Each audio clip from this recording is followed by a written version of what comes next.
The glass was already poisoned when it reached Bumpy Johnson's hand. Everyone in the room knew it. He didn't ask questions. He drank. Slow. Then he stood up and crossed the floor. The room wasn't loud. That's how Bumpy Johnson knew something was wrong. Private rooms were supposed to breathe easy, low laughter, loose shoulders, men forgetting for a moment who they had to be outside. Tonight, nobody leaned back. Nobody smiled with their teeth. Chairs stayed squared to the table, like everyone expected movement. Bumpy felt it before he saw it. A tightness, not fear, calculation. The glass was set in front of him with care. Too much care. A clean crystal tumbler, wiped twice before it touched the wood. The man who placed it there didn't meet Bumpy's eyes. He didn't have to. This wasn't a mistake. This was an insult. Around the table, men pretended to study their drinks. A few looked at Bumpy, then away, like kids who knew a window was about to break. Somebody swallowed hard. Somebody else stopped breathing altogether. Poison didn't announce itself. That was the point. It let cowards believe they were smart. Bumpy didn't rush. He never rushed. His fingers closed around the glass, slow enough that everyone could see it happen. The liquid inside caught the light. Nothing unusual. Nothing obvious. Death rarely needed decoration. He lifted it, paused halfway, not for prayer, not for doubt. Just long enough for the room to understand what this moment was. A test, laid out plain as a card on a table. Men shifted. One chair scraped the floor before its owner caught himself and froze. A bodyguard near the wall tightened his jaw, waiting for a signal that didn't come. Bumpy looked around the room, not searching for the guilty. He already knew. This wasn't about killing him. Not really. It was about seeing if the king would flinch. If he pushed the glass away, violence would follow. Loud, messy, permanent. If he accused, the night would collapse into chaos. That was what they wanted. A crack. A moment where Bumpy Johnson looked like just another man protecting his own skin. He brought the glass to his lips. No speech, no warning, just calm. The first swallow was measured, controlled. The second longer. He drank like time belonged to him alone, like whatever was in that glass had already lost. Some men couldn't watch. Others watched too hard. When the glass was empty, Bumpy set it down gently. No shake in his hand. No sign of urgency. The insult had been delivered. Now came the response, but not the kind anyone expected. He stood. The chair slid back. The sound cut through the room sharper than any gunshot. Every man there understood one thing at the same time. This night wasn't about poison anymore. It was about who controlled what happened next. Bumpy didn't touch his stomach, didn't clear his throat, didn't slow his breathing. He stood there a moment, letting the room recalibrate around him. Men had planned for panic, for rage, for a collapse. Nobody had planned for stillness. That's when Harlem showed itself. Not in the room, but in the way the room reacted. The men closest to Bumpy didn't move. They didn't rush him, didn't whisper, didn't reach for weapons. They trusted him, not because he was bigger or louder, but because he had never wasted motion before. Across the table, the outsiders shifted. Their shoulders tightened. Their eyes searched for confirmation that something, anything, was happening. They were used to power that needed noise. Harlem's power didn't. Bumpy took one step forward, then another, shoes quiet against the floor. Every step felt heavier to the men watching than a fist ever could. This was the walk of someone who belonged anywhere he stood. People in Harlem didn't follow Bumpy because he scared them. They followed him because he didn't embarrass them. He kept things orderly, predictable, fair in a way the streets understood. You could live under his rule. You could raise kids under it. That kind of authority didn't need to announce itself. It lived in memory. The man who'd poured the drink was sweating now. Not enough to be obvious, enough to be noticed by someone like Bumpy. His hand hovered near his glass, unsure what to do with it. Bumpy stopped beside him, close enough to smell fear trying to hide behind cologne. No words yet. The room held its breath, because Harlem had taught them something. When Bumpy was quiet, decisions were being made, permanent ones. This wasn't a showdown. This was a lesson. Bumpy turned his head slightly, just enough to let his voice carry without effort. Everybody relaxed. 2 words, not a command, a correction. Men loosened without realizing they had. Shoulders dropped. Fingers left triggers. Harlem men nodded, subtle, respectful. They knew that tone. It meant Bumpy was handling it. And when Bumpy handled things, the street stayed standing. He reached out and rested his hand on the back of the chair, steady. No weakness, no urgency. If the poison was working, it wasn't winning. If death was coming, it would wait its turn. Because in Harlem, even death respected order. The rival side didn't understand that yet. They thought survival was the point. They hadn't learned that reputation outlived bodies. Bumpy had already decided how this would end. The room just hadn't caught up. They had chosen poison because it felt intelligent. No blood on the floor. No witnesses running into the street. No headlines that brought police down like rain. Just a quiet end to a problem that had outgrown them. That was the math they did. They told themselves Bumpy Johnson was a man like any other. Flesh, veins, fear. They told themselves power collapsed when the body did. That if he died politely, the neighborhood would adjust. They were wrong on every count. Bumpy saw it in their faces as he moved closer. The confidence they'd walked in with was gone now, replaced by something thin and sharp.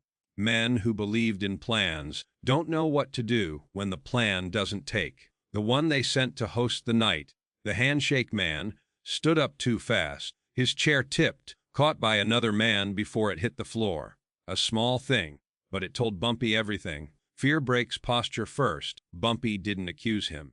Accusations were for men who needed agreement. Bumpy didn't need consensus. He needed understanding. "You picked a strange way to greet me," he said quietly, not angry, not curious, just stating the weather. The man tried to smile. It didn't reach his eyes. "Just a drink," he said. "Same as everybody." Bumpy nodded once. He believed him. That was the problem. Around them, the room leaned inward without moving. Harlem men watched, not tense, focused. The rival side started doing the counting. Who was armed? Who was loyal? Who would move first if this went loud? That was their mistake. They were still thinking in minutes. Bumpy was thinking in years. Poison was supposed to be private, clean, something you didn't have to own. But Bumpy had forced it into the open by surviving it long enough to matter. Now every man there would carry this moment with him. Bumpy stepped closer, close enough that the rival could see his eyes clearly, steady, clear. "Alive? You ever wonder why people listen?" Bumpy said, low, "even when they don't have to." The man shook his head, too stiff to lie. "It ain't because they're scared," Bumpy continued. "It's because they know what happens after. Not a threat, a forecast." The room understood now. This wasn't retaliation. This was education. Bumpy wasn't here to punish a body. He was here to poison an idea, the idea that he could be handled quietly. The rival swallowed. His throat worked harder than Bumpy's ever had. Somewhere in the room, someone realized this night would be repeated in stories, not as a warning, but as a rule. Bumpy had already won. He just hadn't collected yet. Bumpy turned away from the man without dismissing him. That mattered. It told everyone watching that the decision had already been made. And it wasn't about revenge. It was about placement. Who stood where when the night was remembered? He walked back toward the center of the room. Not rushed, not drifting. Every step carried the weight of a man who knew people were counting how long he stayed upright. The poison still hadn't shown itself. Or maybe it had, and Bumpy refused to give it a stage. He stopped where everyone could see him. This was the moment the rivals had expected: violence, a shout, a slap, a gun pulled halfway from a coat. They had rehearsed responses to all of that. They hadn't rehearsed dignity. Bumpy looked around the room, letting his gaze land on faces instead of targets. Harlem men met his eyes without flinching. Outsiders didn't. Respect had a geography. "Things get confused when people forget who they're sitting with," Bumpy said. His voice didn't rise. It didn't need to. Silence carried it further than anger ever could. No one interrupted him. Interrupting a man like this would have felt like stepping into traffic. This table was supposed to be about business. He continued. About keeping trouble outside the door. He glanced at the empty glass on the table behind him. Just a glance. Enough. But somebody decided to bring it in anyway. The rival host shifted again, caught between standing and staying still. His name didn't need to be spoken. Everyone already knew it. This was the point of no return, not because someone would die, but because the room would never be neutral again. Bumpy reached out his hand, not toward his own men, toward the one who had ordered the drink poured. The room froze. A handshake was not forgiveness. In Harlem, a handshake was acknowledgement. It said, "I see you, and now you see me." The rival hesitated. His hand hovered, then moved, slow, unsure, like it didn't trust the air between them. Their hands met. Bumpy's grip was firm, not crushing, certain. He held it just long enough for everyone to understand. This wasn't mercy, it was ownership. "I'll remember tonight," Bumpy said quietly. That was all. No threat, no promise of violence, just memory. The kind that followed men home, the kind that changed how they slept, the kind that rewrote plans before they were ever made. Bumpy released the handshake and stepped back. The poison had failed. The message hadn't. Nothing else needed to happen. The room didn't erupt after the handshake. That was the power of it. No one reached for a weapon. No one raised a voice. The air stayed heavy, but it settled into something quieter. Acceptance. The kind that comes when men realize the fight already happened, and they missed it. Bumpy remained standing, not because he needed to, but because sitting too soon would have felt like retreat. Control required patience. The rival host looked smaller now. Not humiliated, something worse. Repositioned.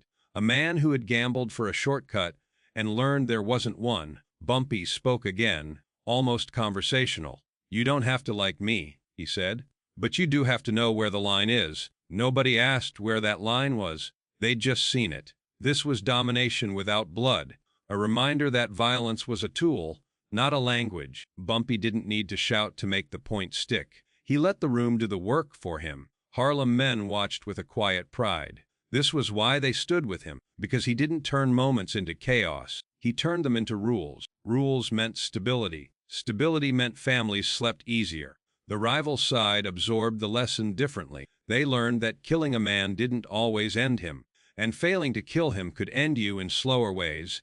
Bumpy finally took his seat. The movement was simple, but it closed the night. It told everyone the danger had passed, not because it was forgiven, but because it was resolved. Drinks stayed on the table. No one lifted them. Business continued, careful and polite, like everyone had collectively decided to behave better. Bumpy listened more than he spoke. That's how he always did it. Let men reveal what they'd learned. The poison never won. Maybe it never would have. Or maybe it was already losing because the room had shifted against it. Power had a way of protecting itself. By the time the meeting ended, nobody doubted who controlled the room. Not because Bumpy demanded it, but because he allowed it. That was the difference. Nobody talked about the poison first. That wasn't how the story traveled. What people remembered was the walk, the pause, the way Bumpy Johnson drank something meant to erase him and stayed standing long enough to decide what the night would mean. Stories moved through Harlem quietly, across barber shops, down stairwells, into back rooms where men measured the future. Each version changed slightly, but the spine stayed the same. He drank it all. Then he shook the man's hand. That detail mattered, because it wasn't about bravery. It was about judgment. Bumpy didn't embarrass the room. He didn't spill blood where business was supposed to live. He let everyone leave alive, and heavier than they arrived. That's how legacies are built. Not on bodies, but on memory. The rival gang didn't disappear overnight. They just stopped testing him. Plans grew smaller. Voices got quieter when his name came up. Men learned that some doors, once opened the wrong way, never closed clean again. In Harlem, people understood the deeper lesson. Power wasn't volume. It was patience. It was knowing when to end a night without ending a life. Bumpy went on breathing, eating, walking the streets like nothing had happened. That was the final insult to anyone who thought poison was enough. Years later, men would still lower their voices when they told it, not because it was loud, but because it was precise. A reminder that true dominance didn't rush. It waited, and when it moved, it didn't need witnesses to survive.